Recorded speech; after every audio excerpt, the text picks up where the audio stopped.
Hi, welcome to today's lesson covering writing a block-style letter of request in Microsoft Word.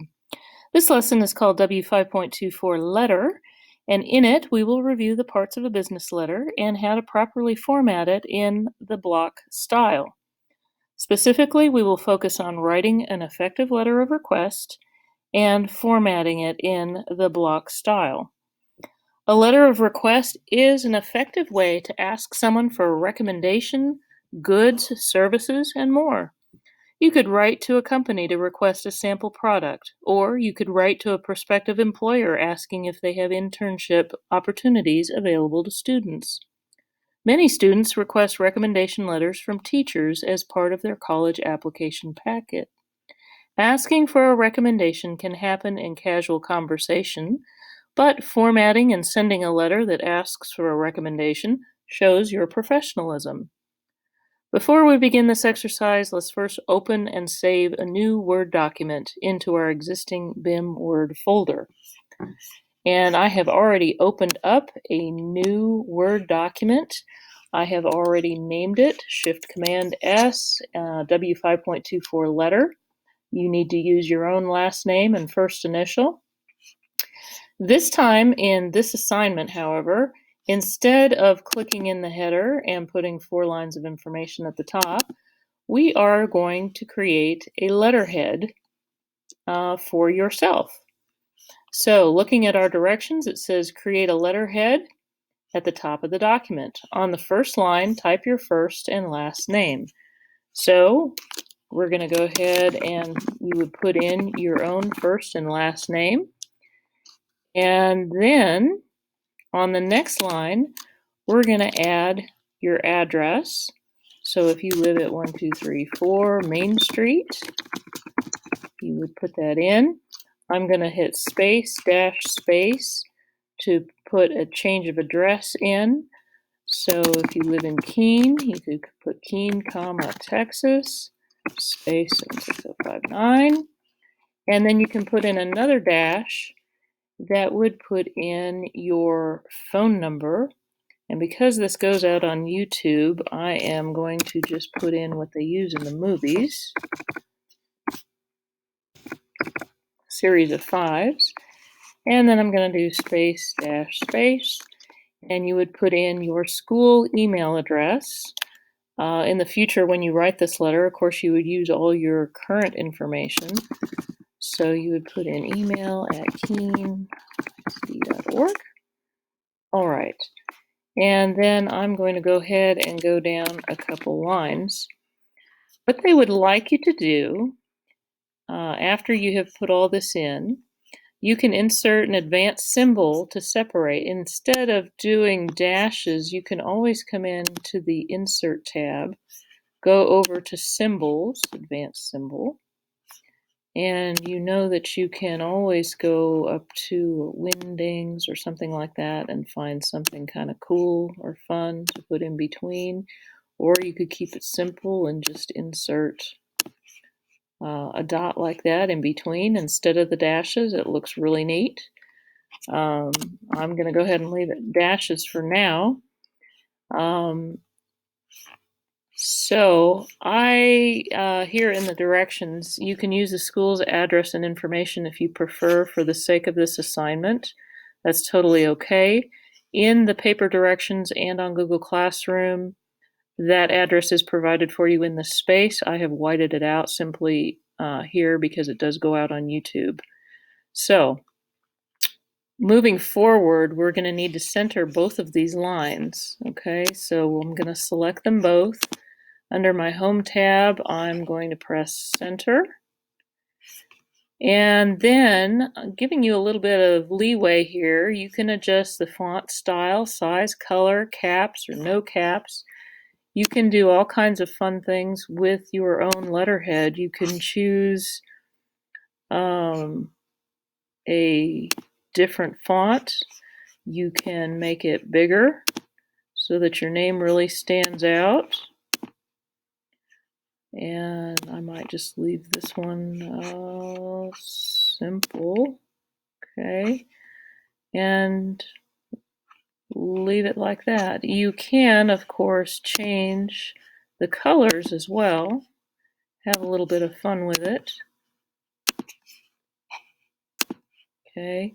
If you do not want this link to be active, you know that you can go up into Insert Links, Link, and remove the link.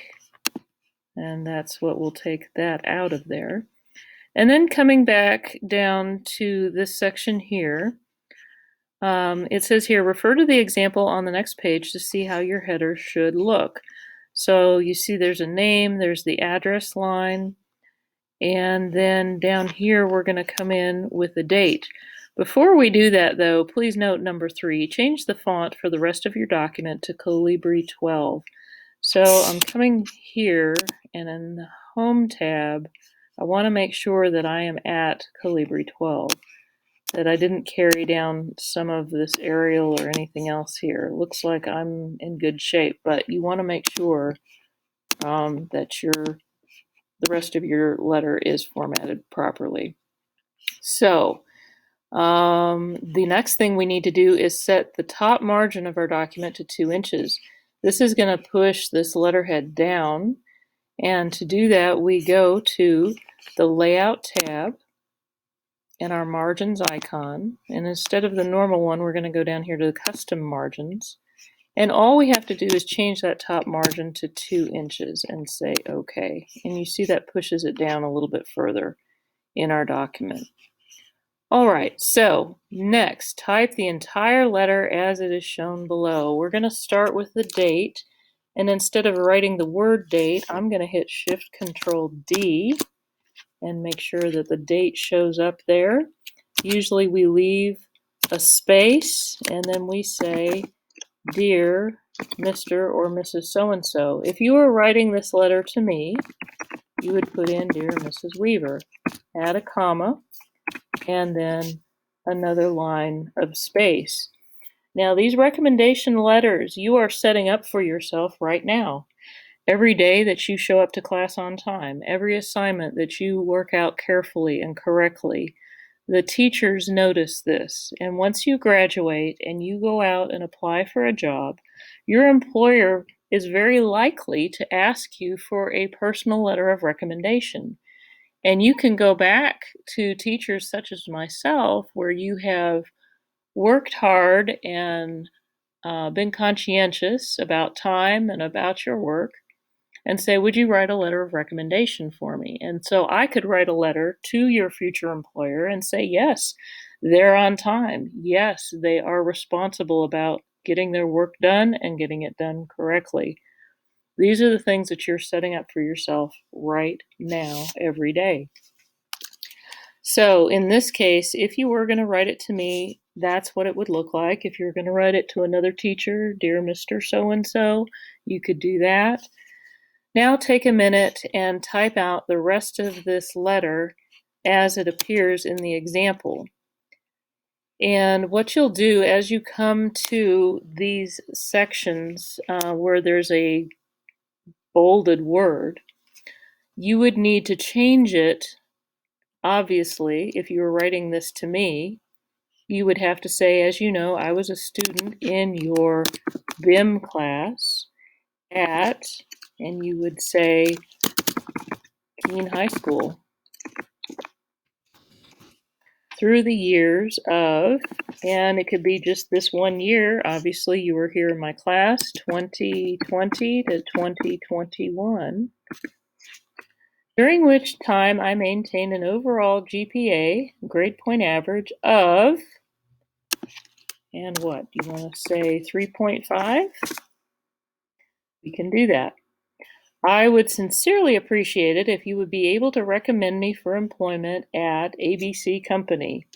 Or if you want to put something else in there, say you want to work for HEB stores, HEB, grocers, okay? I'm in the process of seeking employment as an assistant manager, and a positive reference from you would enhance my prospects of achieving my career goals. I need to have my list of references ready to submit by June 18, 2021. So this is how a letter of reference would go, a request of reference. So you would change these elements that are bolded to fit your situation and the teacher to whom you're writing. So as you come down here to this last paragraph, once again, you'd fill in, right now it's your school email address and then the phone number, and make sure that these two are the same, that they do match, okay? And once you're done with that, you're going to come down, leave another space, write in, thank you for your consideration. Remember, you're not telling your teacher, you are requesting, thank you for your consideration. They may not respond. They may not think that you need a letter of recommendation. So, once again, you're just simply asking sincerely, and typically we hit the enter button 1, 2, 3, 4. Okay, I will be looking for this space in the letter, and then you're going to put in your name. Okay. What that space does is once that letter is printed off, that leaves you a space to sign your name. And if you don't have a signature of your own yet, grab a sheet of scrap paper and start practicing, because you will need to sign your name, not print it, but sign it many, many, many times in your life. So go ahead and get some practice with that. This is what that block letter should look like. Hit Command S to save. And once again, this is just reiterating down here, number 6, your own information should replace any text in the letter above that is bolded. After you have replaced the bolded words with your own information, press Select All, which is Command A, and unbold the entire document. So I'm going to come up here to the Home tab. I'm going to hit Bold, which is going to bold everything, and then I'm going to hit Bold again, which will unbold everything.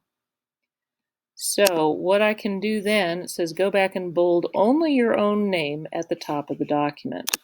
I'll come up here and I'll hit bold so it really stands out. And actually the font I used is kind of already bolded, but this at least gets your name up there at the top.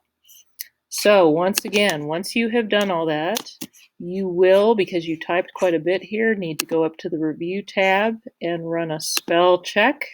Okay, make sure you catch everything. Hit Command S, and then you are ready to turn in this assignment. Thank you for listening, and I will see you in class.